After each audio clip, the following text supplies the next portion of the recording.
Start by shucking 3 ears of corn. Then, using a serrated knife, carefully shave off the kernels from the cob.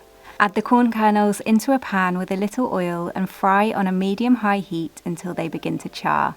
Then set aside to cool. Meanwhile, slice a third of a cucumber up into chunks. Then take a yellow bell pepper, deseed it and chop it into chunks. Then take a medium-sized yellow tomato and roughly chop that up. Next, take the bowl for a Magimix food processor and add in the charred corn, reserving a little for garnish.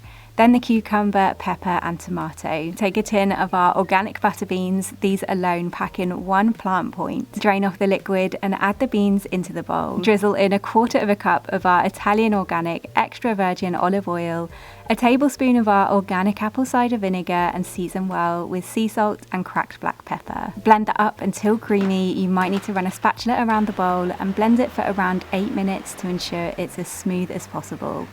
Chill this in the fridge for 1 hour before serving, and for serving we like to top this with a spoonful of plant-based soft cheese, some quick-pickled red onion, some crushed Chipotle Blanco Nino tortilla chips, some of the reserved charred corn, some shredded fresh coriander, and finish with a squeeze of zesty lime juice. Packing in a total of 6 plant points, this chilled charred corn and butter bean gazpacho is perfect for these warmer days. It's fibre rich with a variety of veggies and protein rich with the addition of our butter beans, and comes together quickly and easily with the help of the Magimix food processor.